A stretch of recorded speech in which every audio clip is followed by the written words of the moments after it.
Salar or Donkey, your favorite pick? Your view on corporate bookings and fake box office numbers. Kartik Aaryan, मैंने ज़्यादा उसकी movies देखी नहीं यार. सालार को इतनी स्क्रीन्स मिली हैं. वो रूमर ही था. रूमर. आपने खुद ही बोल दिया. मिस्टर अजय बिजली. Thank you. Hello sir. Hello. First of all congratulations on your new music video. Thank you. Thank you. क्योंकि मैं ग्वालियर, तानसेन की नगरी ग्वालियर से आता हूँ, तो मैं ये कह सकता हूँ कि आपने जिस तरीके से गाया वो बहुत प्यारे तरीके से गाया. Thank you. Thank you. And जो आपका स्क्रीन प्रेजेंस रहा है, आप एक एक्टर भी हैं. नहीं, बिल्कुल भी नहीं. एक्टर बिल्कुल भी नहीं. जैसा वीडियो में देखा आपने बहुत प्यारी लिपसिंग भी बहुत प्यारी करी, जितना मैं भी नहीं कर सकता उतनी अच्छी प्यारी. तो sir, my first question to you is, हाँ जी, व्हाट वाज द प्रोसेस? किसने अप्रोच किया, आपने अप्रोच किया या फिर उनकी तरफ से ऑफर आया? So just tell me about it. नहीं, बेसिकली मुझे शुरू से गाने का शौक है और पहले मैं कॉलेज में गाता था बहुत, फिर एकदम बंद कर दिया जब बिज़नेस में आया 1988 में. और मेरा बैंड भी था, फिर वही मुझे डिसबैंड करना पड़ा. लेकिन कोविड में बिकॉज घर पे इतना टाइम था, मेरे को लगा कि मुझे फिर से अपने बैंड को रिवाइव करना चाहिए. तो मैंने 5-6 म्यूजिशियंस को इकट्ठा किया और मैंने इंग्लिश गाने शुरू किए. और साथ में जो सुबह घर में हमारे मंदिर है, वो जो टेम्पल है, रात दिन उधर सिर्फ पढ़ना हनुमान चालीसा या एक ओंकार को मैंने गाना शुरू कर दिया. बिकॉज मेरे जो हिंदी टीचर थे उन्होंने बोला कि तुम वैसे ही मंदिर जाते हो सुबह, तो आप गाना शुरू कर दो, भजन गाना शुरू कर दो. तो एक ओंकार हर्षदीप कौर का, ए.आर. रहमान का जो रेंडिशन थी रंग दे बसंती से, वो मुझे बहुत पसंद था. और मुझे जो शेखर ने हनुमान चालीसा गाई है वो मुझे बहुत पसंद थी. तो मैं दोनों गाता था, मम्मा के सामने, बच्चों के सामने वगैरह. तो फिर एकदम मुझे ध्यान आया कि इंग्लिश गाने तो गा ही रहा हूँ, हिंदी गाने भी गा ही रहा हूँ, अगर मैं कभी भी गाना अपना रिकॉर्ड करूँगा तो मैं पहले एक ओंकार से शुरू करूँगा. तो फिर मैंने शेखर को अप्रोच किया and he was very very kind and he was very generous. He said, Ajay, obviously अगर आप डिवोशनल गाना गा रहे हो, it is not a commercial transaction at all. तो मैं कोई धुन बनाता हूँ जो आपको अच्छी लगेगी. तो फिर बैक एंड फोर्थ चलता रहा 2-3 महीने, और फिर उन्होंने एक धुन बनाई और फिर मैंने उस पर ट्राई किया कि मैं गा पाऊँ, अपने बोल डाल पाऊँ एक ओंकार के. मेरा जो गुरुजी हैं वो Santa Singh, he is obviously very familiar with Ek Onkar. तो उन्होंने फिर वो बोल उस मेलोडी में डाले और वो अच्छी तरह आ गया. फिर मैंने रिकॉर्डिंग करी एंड जब रिकॉर्डिंग करी, वो भी लोगों ने जब फीडबैक दिया, सबने कहा कि काफ़ी अच्छा आ गया. शेखर ने बोला अच्छा आ गया Ajay.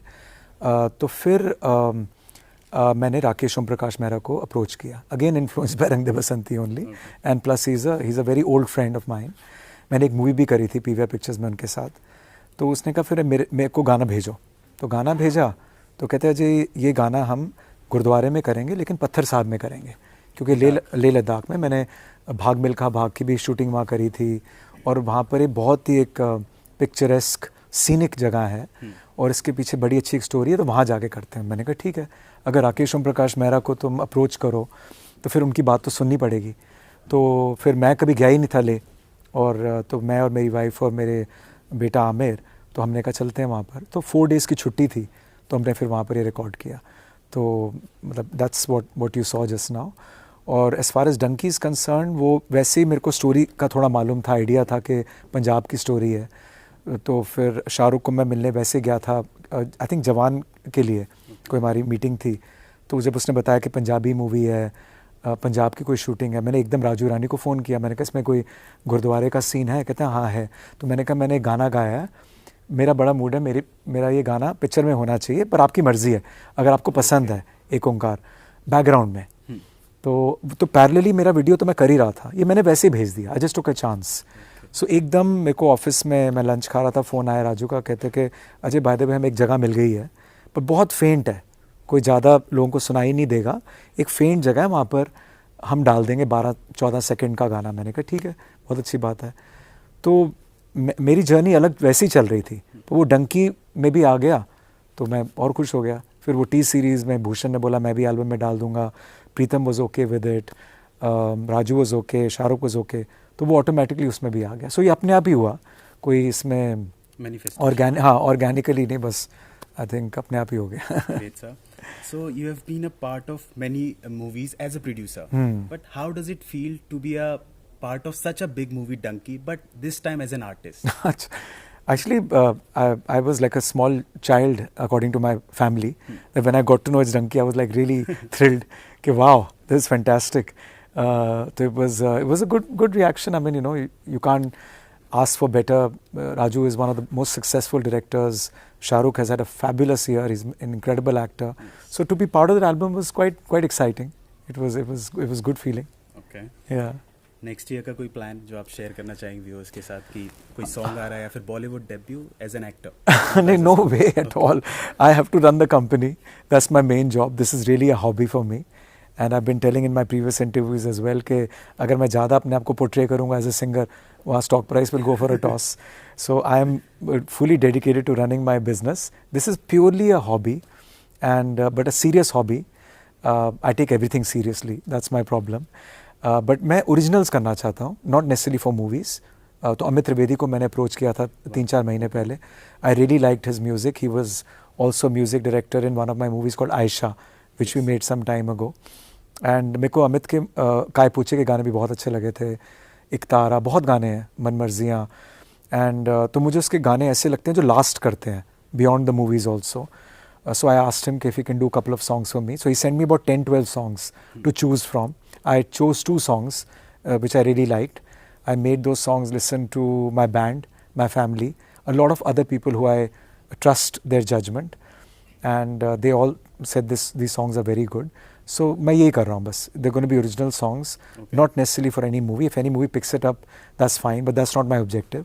I want to make videos because I think videos give the song some sort of definition. And I may not even be in the videos. Okay. I just want to do those videos just to make those songs a little more marketable. Okay. तो आपके सामने एक actor बैठा हुआ है, अगर आप चाहें तो मैं उस वीडियो में आ सकता हूँ. Okay. Point to be noted. आप रैप म्यूजिक सुनते हैं? इतना नहीं. बट AP ढिल्लन अगर के गाने मेरे को बड़े पसंद है आजकल. वो रैप नहीं है बट वो काफ़ी सबको ही पसंद है. With you. तेरियां अदावा. हाँ. और वो नूर. नाइस. हाँ, ये पसंद है. तो आपको कुछ मैं स्लैंग सिखाना चाहता हूँ, अगर आपको आते हो तो बिकॉज उसके मीनिंग बता. कमाल है. He doesn't look like a first time interviewer at all. Thank you so much. इससे शायद मेरा इंक्रीमेंट हो जाए. तो आपको पता है बंटाई का मीनिंग क्या होता है? बंटाई. नहीं. इट्स अ बॉम्बे स्लैंग जो रैप म्यूजिक में यूज होता है. बंटाई यानी होता है भाई. अच्छा, भाई. मतलब तू मेरा बंटा है, तू मेरा भाई है. Okay. And do you know the meaning of goat? GOAT. हाँ, greatest of all time or whatever. हाँ. गोट हाँ. रैप म्यूजिक में भी यूज करते हैं. अच्छा. What about no cap? No cap.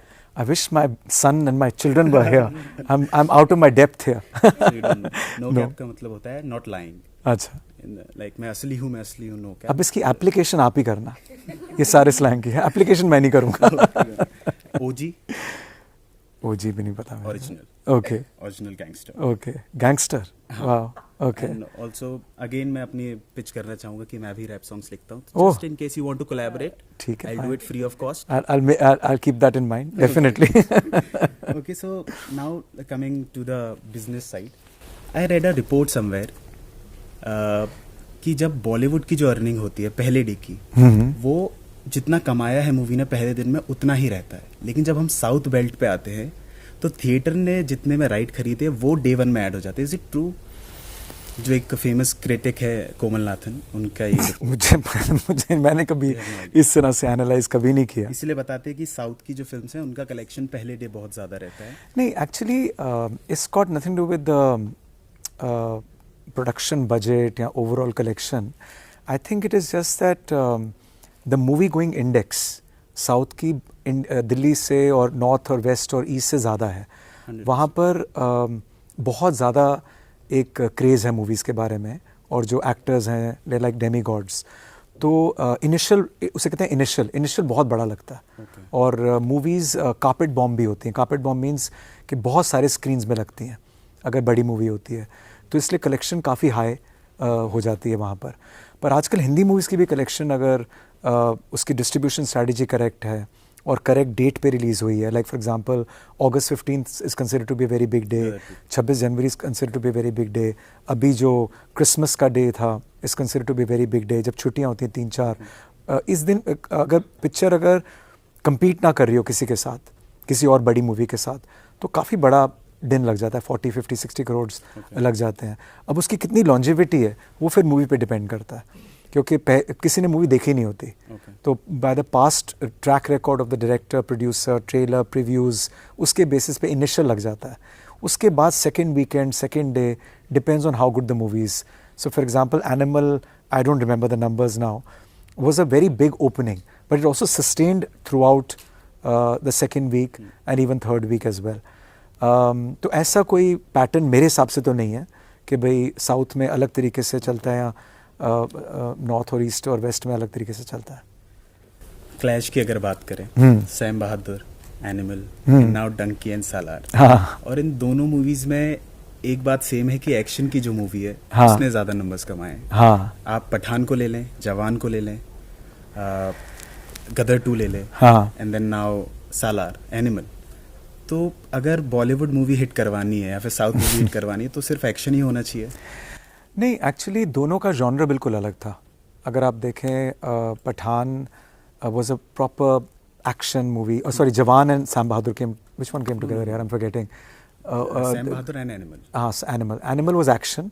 सो उसके नंबर ऑफ प्रिंट्स भी बहुत ज़्यादा थे, नंबर ऑफ स्क्रीन्स भी बहुत ज़्यादा थे.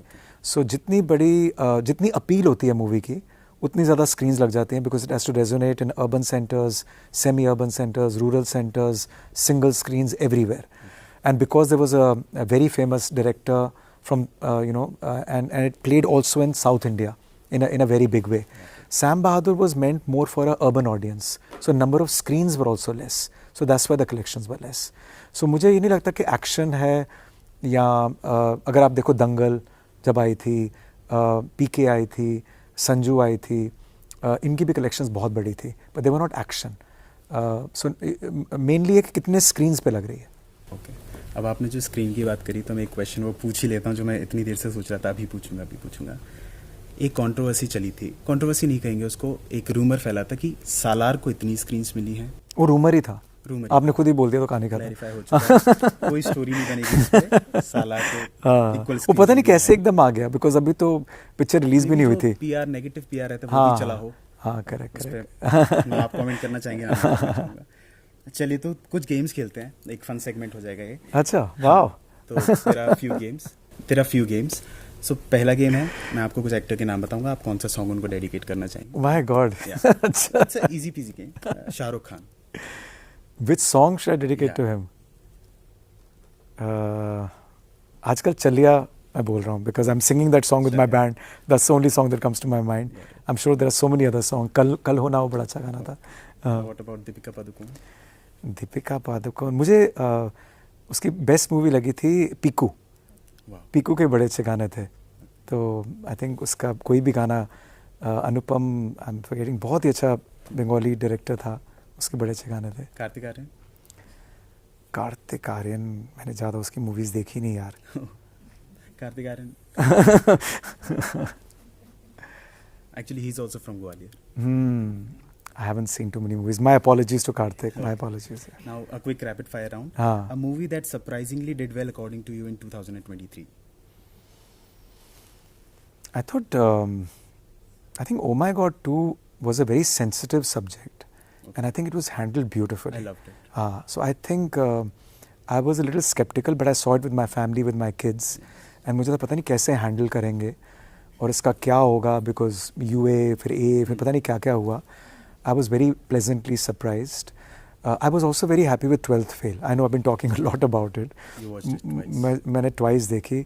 मुझे again लग रहा था क्या होगा इसका, but so these are the movies that are. Oppenheimer also surprised me a lot. I never thought कि 3 hours 30 minutes की movie people will have the patience, but actually people clapped at the end of the movie. Everyone was waiting for अभी फटेगा. Finally जब वो होता है. So a lot of that again, by the way, was not an action movie. Yeah. It was all very verbose, all very dialogue oriented. Your favorite movie of 2023? Vidhu Vinod Chopra will be very happy with this answer. 12th Fail.